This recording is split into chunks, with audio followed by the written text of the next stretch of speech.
In the quiet village of Yukana, tucked beneath the shadow of towering baobab trees, lived a woman named Melisa.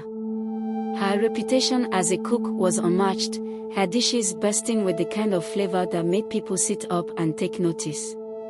She had inherited a small boka, a humble roadside eatery, from her late mother. The business had never been large, but it was a source of pride, built on years of hard work and love for the community. However, as the years passed, the village itself seemed to shrink. People moved to the cities, and Melisa's once bustling boka became just another corner of the village, struggling to survive. Each day, Melisa would rise long before the first cock crowed, lighting the fire in her simple clay stove and preparing the ingredients she had bought the day before. It was hard work, chopping onions and grinding peppers by hand, but she never complained. She believed that the secret to good cooking was in the attention you gave every ingredient, no matter how small. Yet despite her efforts, customers became fewer by the day. The village was changing, and fewer people had the time or the money to spend on meals outside their homes. There were days when she sold only 2 or 3 plates of food. At night, Melisa would sit in her small kitchen, staring at the walls, wondering how long she could keep this up.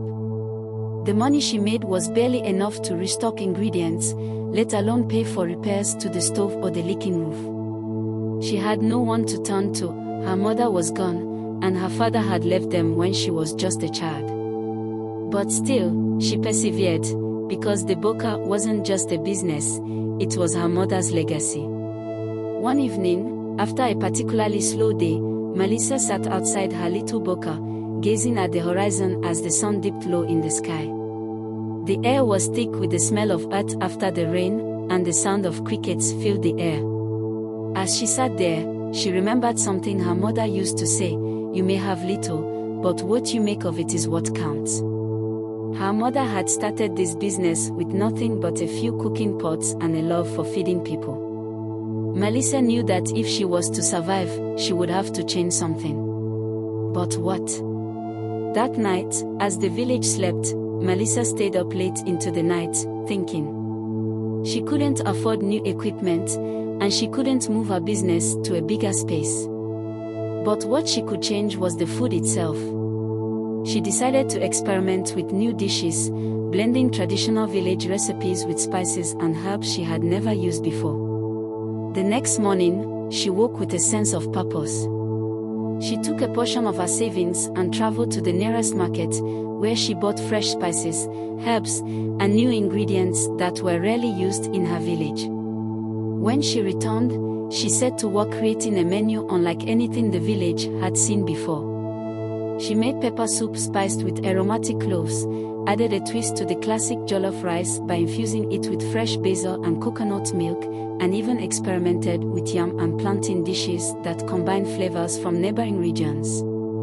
That afternoon, she set up her stall and offered free samples to anyone who passed by.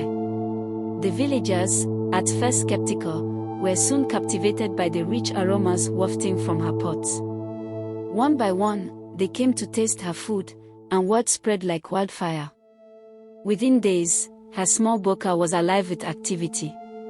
People came not just from her village but from neighboring communities, all eager to try the new dishes. It seemed like her fortunes had finally turned. But with success came new challenges. As demand for her food grew, Melisa struggled to keep up.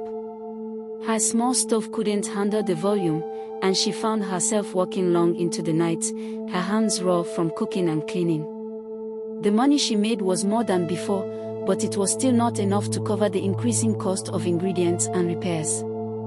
Her newfound success began to feel like a burden.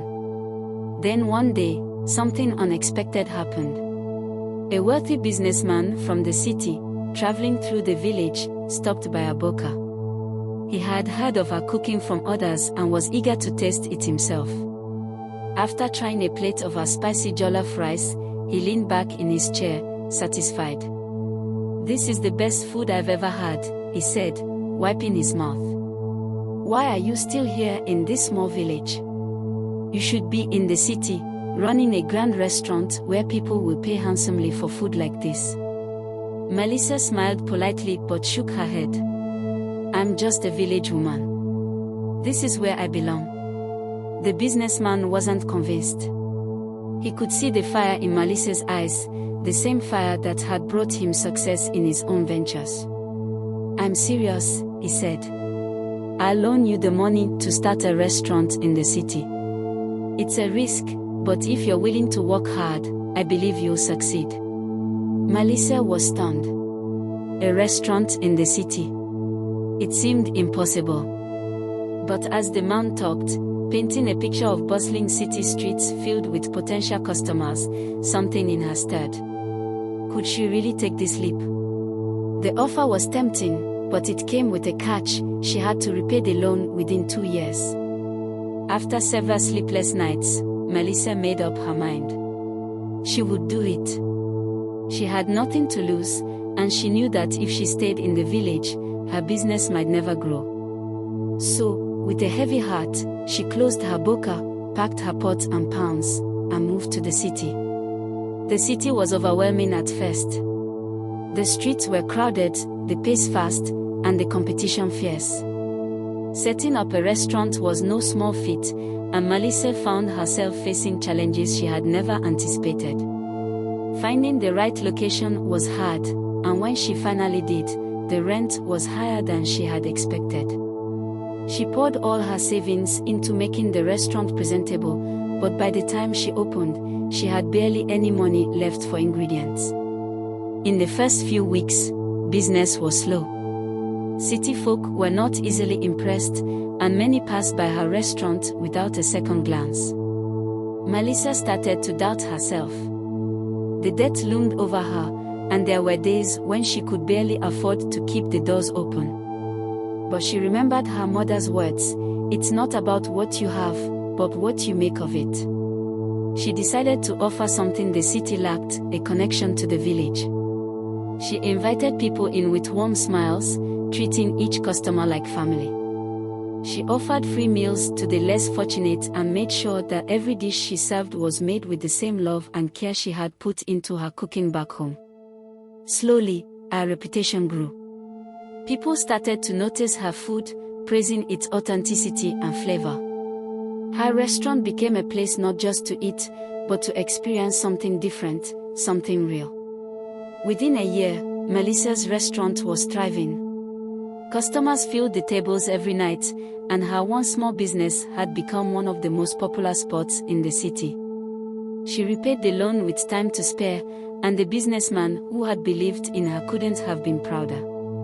But through it all, Melisa never forgot where she came from. Her restaurant may have been in the city, but her heart was still in the village. To honor her mother's memory, she named her restaurant Mama's Boka, a reminder of the small eatery where it had all begun. And even as her fame grew, she remained humble, always making time to sit with her customers, sharing stories and reminding them that the best meals were made not with money, but with love. And so, Melisa's story became a legend in the city and the village alike, a tale of perseverance, of staying true to one's roots, and of the incredible things that can happen when you refuse to give up, even when the odds are against you.